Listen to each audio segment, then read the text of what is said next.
My name is Ronnie Cruz, and this is Path of the Network Marketer. All right, welcome back to the show. It is day 61, episode 61. All right, so continuing on yesterday's topic of communication, which I kind of fell apart at the end now that I think about it. Sometimes you just get tripped up on one word. There's that one word that you're looking for, and it just runs away from you. Happens all the time with me.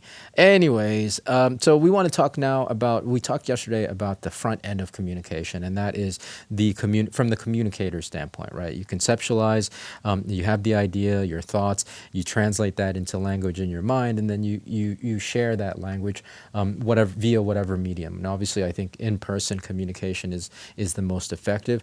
The next effective, video communication, right? So that you can have as much of the nuance in communication as possible. And so, there's that string, right, from the originator to the receiver.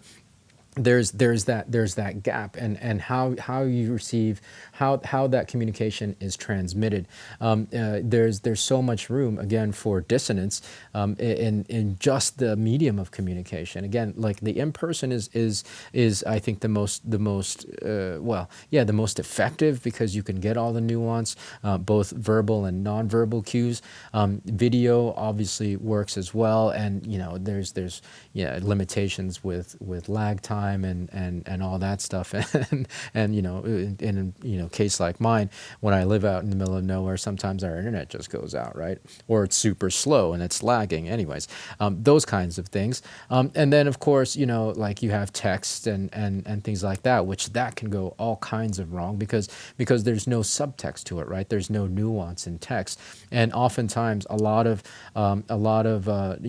just a lot of discord and disagreements occur because people communicate on text and don't take the trouble to call.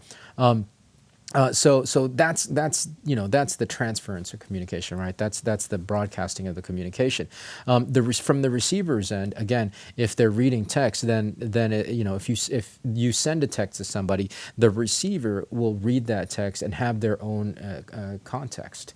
They'll apply or assign their own context to the message that you sent, because there's no other context. It's just words on a screen or whatever it happens to be, right? So I think, again, I think I touched on this yesterday. That's why the literature that has stood the test of time, yes, it's largely we have to assign that context, but if it's communicated well enough, there's kind of this, we all understand things with a universal context. Hard to do unless you're Shakespeare, or unless you spend, half an hour writing 3 lines of text, right?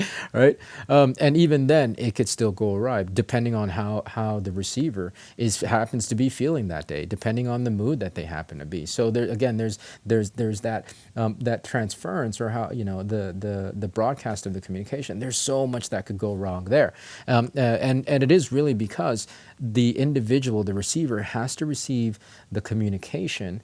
They have to see all the language or hear the language in whatever form they're trying to get. And then in their mind, again, the mastery of whatever the language is.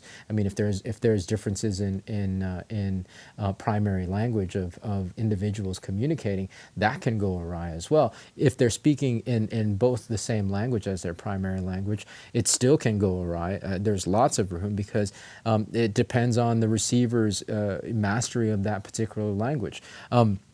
The receiver would have to receive the communication, and then take that language and in their mind, this is what happens. It happens very quickly, obviously, but what happens is that they ingest that language in their mind. It has to translate the language. So again, really, really dependent on their mastery of and use of that language.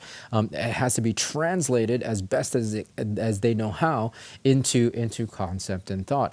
And so it's like, it's one of those things. There was that game in elementary school. I guess I might be dating myself. I don't know if kids still play this, but you all sit in a circle. You start with one person. You whisper in the ear of the person to the right of you, and then that person whispers what they thought they heard, and then they pass it on to the person next to them and next to them. By the time the message gets back to the original person, it's a completely different message. Now, I know as kids, sometimes we just change it up because it's hilarious. But it is true. If you try to do it accurately and try to follow it without messing around and playing jokes, you will actually get a completely different message, because what somebody says versus what somebody hears and then it has to interpret, it can be wildly different things, right? Wildly different things. And so again, I know it's easy to fall into letting our smart devices do as much of the work as possible. But we as, especially as network marketers, but just human beings in general, I think we've fallen into lazy thinking. I said it yesterday, lazy thinking, and therefore lazy communication. And hopefully I've demonstrated how quickly and easily, even with two master communicators, with a mastery of a similar, with a mastery of the same language, even with two individuals that are at that level, there's still a lot of room for dissonance. There's still a lot of room for things to go wrong, let alone two people with different abilities and different masteries of the specific language, let alone with two individuals that speak natively two different languages.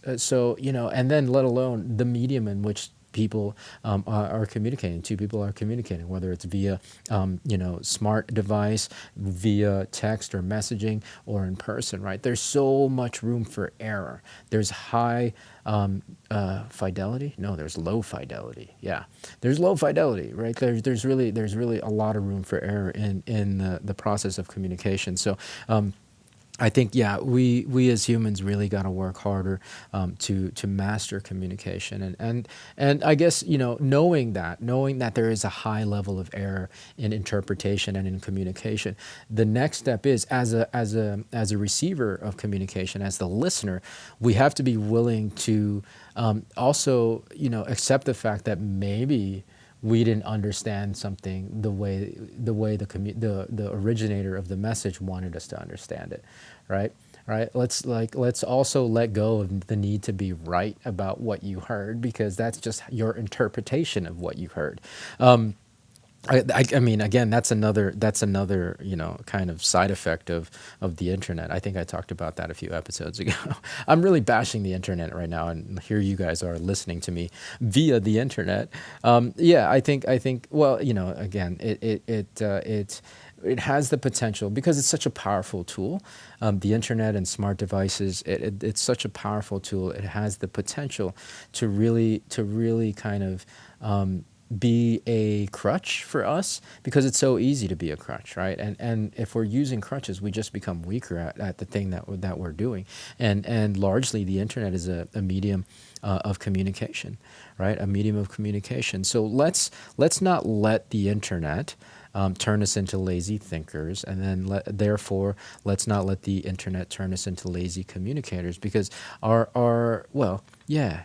we see every day now, I think, examples of our inability now to communicate because of where all these things that I've laid out in the last two episodes, every area of where that can go wrong.